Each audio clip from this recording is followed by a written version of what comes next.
بسم الله الرحمن الرحيم. الحمد لله وكفى وسلام على عباده الذين اصطفى. أما بعد بالله من الشيطان الرجيم. بسم الله الرحمن الرحيم. إن عدة الشهور عند الله 12 شهرا في كتاب الله يوم خلق السماوات والأرض منها 4 حرم. وقال النبي صلى الله عليه وسلم: من صام يوما من المحرم فله بكل يوم 30 يوما، أو كما قال عليه الصلاة والسلام। অধ্যকার আজকের জামিয়া ইসলামিয়া বহরগ্রামের বরিষ্ঠ ছাত্র সংসদ আলমানার ছাত্র সংসদ কর্তৃক আয়োজিত আজকের কারবালার ইতিহাস ও হিজরি নববর্ষ সম্পর্কিত আলোচনার সভার সম্মানিত সভাপতি সাহেব, উপস্থিত আমার সামনে জ্ঞান প্রকাশী ছাত্র ভাইরা, বক্তব্যের শুরু লগ্নে গ্রহণ করুন আমার পক্ষ থেকে সালাম ও শুভেচ্ছা।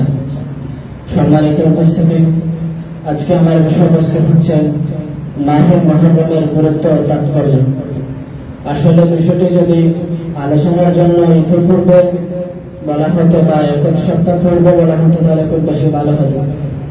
তো যাই হোক, মুহররম মাসের গুরুত্ব ও তাৎপর্য। মুহররম মাস আরবি বৎসরের সর্বপ্রথম মাস। আরবি বৎসরের সূচনা হয়েছিল নবী করিম সাল্লাল্লাহু আলাইহি ওয়াসাল্লামের হিজরতকালে প্রতিমধ্যকারী নির্দেশক হযরত ওমর রাদিয়াল্লাহু তাআলা আনহুর মাধ্যমে, এবং মুহররম মাসকে সর্বপ্রথম মাস হিসেবে নির্ধারণ করা হয়। এটা নির্ধারণ করেন হযরত ওমর রাদিয়াল্লাহু তাআলা আনহু। মুহররম শব্দের শাব্দিক অর্থ হচ্ছে সম্মানিত। বাস্তবে তাই মুহররম মাসটি অন্যান্য মাসের তুলনায় অত্যধিক সম্মানিত এবং মর্যাদাপূর্ণ। এটি মর্যাদাপূর্ণ হওয়ার পেছনে কয়েকটি কারণ রয়েছে। সর্বপ্রথম যে কারণ তা হচ্ছে আল্লাহ পাক রব্বুল আলামিন কোরআনের মধ্যে বলেন: ইন্না ইদ্দাতাশ শুহুরি ইনদাল্লাহি 12 শাহরান ফি কিতাবিল্লাহি ইয়াওমা খালাকাস সামাওয়াতি ওয়াল আরদ মিনহা 4 হুরুম। আল্লাহ তাআলা বলেন, নিশ্চয় আমার নিকট মাসের সংখ্যা হচ্ছে 12টি, তোর মধ্যে 4টি মাস হচ্ছে সর্বাধিক মর্যাদাপূর্ণ, আর এই 4টি মাসের মধ্যে থেকে মুহররম মাস হচ্ছে একটি। সুতরাং যখন আল্লাহ তাআলা নিজেই মুহররম মাসের মর্যাদাপূর্ণ হওয়ার সনদ দিয়ে দিলেন, তাহলে নিঃসন্দেহে বোঝা যাচ্ছে যে এই মাসটি অত্যধিক গুরুত্বপূর্ণ এবং মর্যাদাপূর্ণ। দ্বিতীয় যে কারণে মুহররম মাসটি মর্যাদাপূর্ণ তা হচ্ছে এই মাসের মধ্যে ইবাদত করলে অন্যান্য মাসের তুলনায় অধিক সওয়াব দান করা হয়। তৃতীয়ত, এই মাস সম্মানিত হওয়ার পিছনে নবী করিম সাল্লাল্লাহু আলাইহি ওয়াসাল্লামের অনেক বাণী রয়েছে। তিনি বলেন, আকবারুস সিয়ামি বা'দা শাহরি রমাদান শাহরুল্লাহিল মুহররম। রমজানের পর সর্বশ্রেষ্ঠ রোজা হচ্ছে মুহররম মাসের রোজা। আর এক হাদিসের মধ্যে তিনি ইরশাদ করেন, মান সামা ইয়াওমান মিনাল মুহররম ফালাহু লিকুল্লি ইয়াওমিন 30 ইয়াওমা। যে ব্যক্তি মুহররম মাসের কোনো একদিন রোজা রাখবে, আল্লাহ তাআলা তার জন্য প্রতিটি দিনের পরিবর্তে 30টি দিনের রোজার সমপরিমাণ সওয়াব দান করবেন। আলী রাদিয়াল্লাহু তাআলা আনহু থেকে বর্ণিত রয়েছে, তিনি বলেন, আমি এক ব্যক্তিকে রাসূল সাল্লাল্লাহু আলাইহি ওয়াসাল্লামের নিকট জিজ্ঞাসা করতে শুনেছি। এই ব্যক্তি রাসূল সাল্লাল্লাহু আলাইহি ওয়াসাল্লামকে জিজ্ঞাসা করছেন, হে আল্লাহর রাসূল, আপনি আমাকে নির্দেশ করেন যে রমজান মাসের পরে আমি কোন মাসে রোজা রাখবো? তখন রাসূল সাল্লাল্লাহু আলাইহি ওয়াসাল্লাম তাকে বললেন, যদি তুমি রমজান মাসের পরে অন্য কোনো মাসে রোজা রাখতে চাও, তাহলে সেটা তুমি মুহররম মাসের মধ্যে রোজা রাখবে। এই সমস্ত বাণী দ্বারা প্রমাণিত হয় যে নিশ্চয় মুহররম মাসটি অত্যধিক গুরুত্বপূর্ণ এবং মর্যাদাপূর্ণ। মুহররম মাসটি গুরুত্বপূর্ণ এবং মর্যাদাপূর্ণ হওয়ার পিছনে চতুর্থ যে কারণটি হচ্ছে তা হচ্ছে যে এই মুহররম মাসের মধ্যে আবার একটি দিন রয়েছে, যে দিনটির সাথে ইসলামী ইতিহাসের বহু ঐতিহাসিক ঘটনা সম্পৃক্ত, এবং যে দিনের ফজিলতের ব্যাপারে রাসূল সাল্লাল্লাহু আলাইহি ওয়াসাল্লামের অসংখ্য হাদিস রয়েছে। সাহাবারা জিজ্ঞাসা করলেন, হে আল্লাহর রাসূল, এই দিনের এত ফজিলত কেন?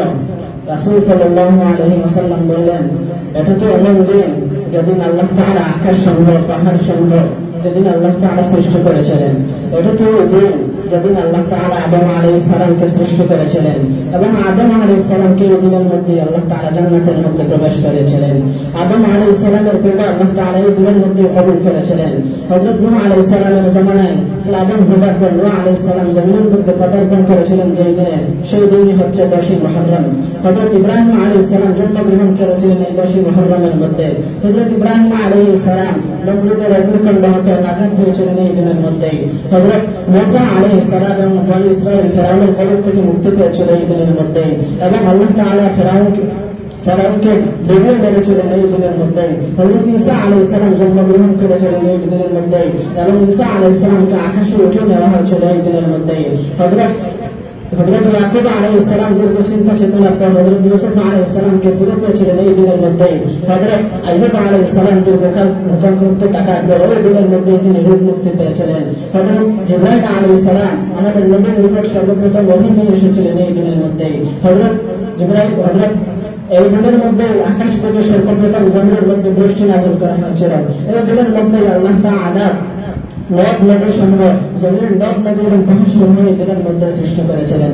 সুতরাং বোঝা গেল এই দিনের সাথে ইসলামের বহু ঐতিহাসিক ঘটনা সম্পৃক্ত রয়েছে।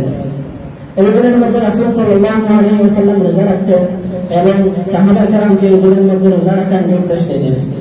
এই দিনের মধ্যে রোজা রাখার সর্বপ্রথম কখন এই দিনের মধ্যে রোজা রাখার কথা চালু হয়েছিল এ সম্পর্কে সর্বাধিক প্রসিদ্ধ মত হচ্ছে যে ইবনে আব্বাস রাদিয়াল্লাহু তাআলা আনহু থেকে বর্ণিত। তিনি বলেন, রাসূল সাল্লাল্লাহু আলাইহি ওয়াসাল্লাম যখন হিজরত করে মদিনায় গেলেন, তখন মদিনার ইহুদিদেরকে দেখতে পেলেন যে তারা এই দিনের মধ্যে রোজা রাখত।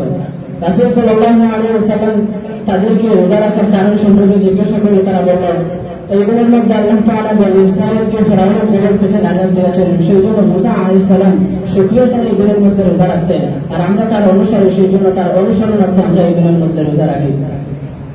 আরেক হাদিসের মধ্যে এসেছে, যেটা হযরত আয়েশা রাদিয়াল্লাহু তাআলা আনহা থেকে বর্ণিত, যে আয়েশা রাদিয়াল্লাহু তাআলা আনহা বলেন, এই দিনের মধ্যে রোজার প্রথাটি শুরু হয়েছিল কুরাইশ বংশতে, অর্থাৎ কুরাইশরা জাহিলি যুগের মধ্যে এই দিনের মধ্যে তারা রোজা রাখত। হযরত ইবনে হাজার আসকালানী রাহমাতুল্লাহি আলাইহি কুরাইশের রোজা রাখার কারণ বর্ণনা করতে গিয়ে বলেন, তিনি বলেন যে কুরাইশরা একবার একটা বিপদে পড়েছিল, যেটা তাদের জন্য মহান বিপদ বলে মনে হয়েছিল, সেই জন্য তারা এই দিনের মধ্যে রোজা রাখত, তারা বিপদ থেকে মুক্তি লাভের উদ্দেশ্যে। সুতরাং এই হাদিস দ্বারা বোঝা যায় যে এই দিনের মধ্যে রোজা রাখার প্রথা শুরু হয়েছিল জাহিলি যুগ থেকে। জাহিলিকে কুরাইশ এই দিনের মধ্যে রোজা রাখার প্রথা শুরু করেছিল। তো আমার প্রশ্ন হচ্ছে, এই দিনের মধ্যে রোজা রাখার বিধান কি ছিল? রমজানের রোজা ফরজ হওয়ার পূর্বে এই দিনের মধ্যে রোজা রাখার বিধান কি ছিল সে সম্পর্কে হযরত ইমাম আযম আবু হানিফা রাহমাতুল্লাহি আলাইহি বলেন যে রমজানের রোজা ফরজ হওয়ার পূর্বে এই দিনের মধ্যে আশুরা, অর্থাৎ আশুরার দিনের মধ্যে রোজা রাখা ফরজ ছিল। যখন রমজানের রোজা ফরজ হয়ে যায় তখন এই রোজাটি ইস্তেহবাবে পরিণত হয়ে যায়। ইমাম শাফিঈ রাহমাতুল্লাহি আলাইহি বলেন যে রমজানের রোজা ফরজ হওয়ার পূর্বে এই দিনের মধ্যে রোজা রাখা সুন্নাত ছিল, যখন রমজানের রোজা ফরজ হয়ে যায় তখন এই দিনের মধ্যে রোজা রাখা মুস্তাহাবে পরিণত হয়ে যায়। এই দিনের মধ্যে রাসূল সাল্লাল্লাহু আলাইহি ওয়াসাল্লাম রোজা রেখেছিলেন এবং সাহাবায়ে কেরামকে রোজা রাখার নির্দেশ দিয়েছিলেন। কিন্তু এখন বর্তমানে সুন্নাত হচ্ছে যে এই দিনের সাথে আগে অথবা পেছনে একটু করে রোজা রাখা। প্রশ্ন হতে পারে যে রাসূল সাল্লাল্লাহু আলাইহি ওয়াসাল্লাম তো একটু রোজা রেখেছিলেন, তাহলে আমরা দুটি রোজা রাখতে কেন? তো ইবনে আব্বাস রাদিয়াল্লাহু তাআলা আনহু থেকে একটি রিওয়ায়াত রয়েছে যে যখন রাসূল সাল্লাল্লাহু আলাইহি ওয়াসাল্লাম সাহাবায়ে কেরামকে নির্দেশ দিলেন এই দিনের মধ্যে রোজা রাখার জন্য, সাহাবায়ে কেরাম আরজ করলেন, হে আল্লাহর রাসূল, এই দিনের মধ্যে তো ইহুদিরাও রোজা রাখে, তাহলে কি আমরা কি তাদের সাথে রোজা রাখবো? তখন রাসূল সাল্লাল্লাহু আলাইহি ওয়াসাল্লাম বললেন, যদি আল্লাহ তাআলা আমাকে জীবিত রাখেন তাহলে আগামী বছর 9 তারিখে রোজা রাখবো। অবশ্য আরেক হাদিসের মধ্যে রাসূল সাল্লাল্লাহু আলাইহি ওয়াসাল্লাম বলেন, সুমু আশুরা ওয়া খালিফু ফিহা ইয়াহুদ ওয়া সুমু ক্বাবলাহু ইয়াওমান ওয়া বা'দাহু ইয়াওমান। তোমরা আশুরার দিনের মধ্যে রোজা রাখো এবং রোজা রাখার ক্ষেত্রে ইহুদিদের বিরোধিতা করো, অর্থাৎ তোমরা এর পূর্বে এবং পরে দুটো রোজা রাখো, অর্থাৎ মোট 3টি রোজা রাখে ইহুদিদের সাথে তোমরা বিরোধিতা করো। তো এই দিনের মধ্যে আমাদের করণীয় কি? এই দিনের মধ্যে আমাদের কয়েকটি করণীয় রয়েছে, তার মধ্যে একটি হচ্ছে যে এই দিনের মধ্যে রোজা রাখা। রাসূল সাল্লাল্লাহু আলাইহি ওয়াসাল্লাম এই দিনের মধ্যে রোজা রাখার ফজিলত সম্পর্কে বলেন, মান সামা ইয়াওমা আশুরা কাতাবাল্লাহু আল্লাহ সিদ্দিনা সানাতান বিসিয়ামিহি ওয়া কিয়ামিহি। রাসূল সাল্লাল্লাহু আলাইহি ওয়াসাল্লাম বলেন, যে ব্যক্তি আশুরার দিনে রোজা রাখবে আল্লাহ তাআলা তাকে 60 বছর রোজা রাখা এবং কিয়ামুল লাইল করার সওয়াব দান করবেন।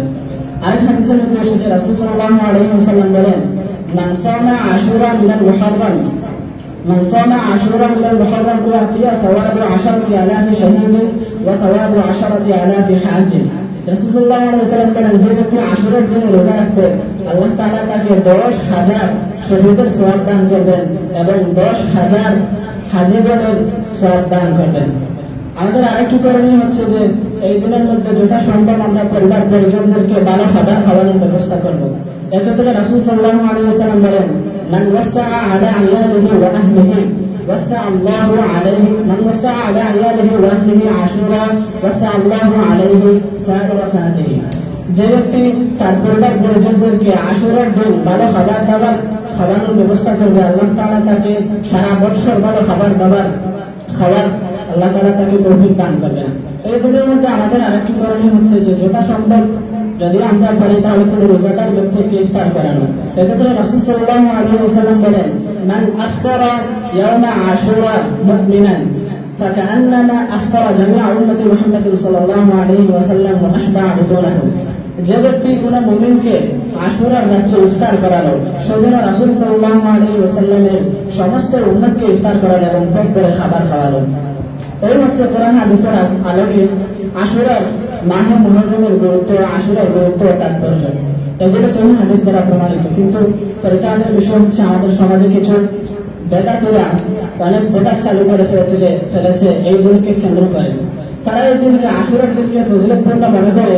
এর কারণ হিসাবে তারা মনে করে যে রাসূল সাল্লাল্লাহু আলাইহি ওয়াসাল্লামের শিয় নাতি হযরত হুসাইন রাদিয়াল্লাহু তাআলা আনহু এই দিনের মধ্যে শহীদ হয়েছিলেন বিধায় এগুলিকে অত্যন্ত গুরুত্বপূর্ণ এবং মর্যাদাপূর্ণ।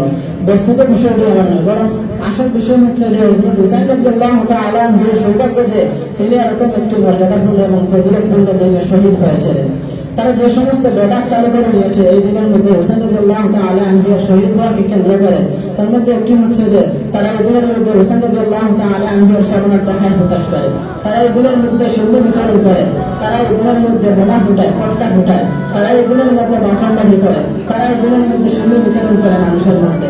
এগুলো হচ্ছে সব বেদাত, কোরআন হাদিস বহির্ভূত। সুতরাং আল্লাহ তাআলা আমাদেরকে আশুরা এবং মুহররমের গুরুত্ব তাৎপর্য বুঝে তাদের আমল করার তৌফিক দান করেন। আমিন। ওয়া আখিরু দাওয়ানা আলহামদুলিল্লাহি রাব্বিল আলামিন।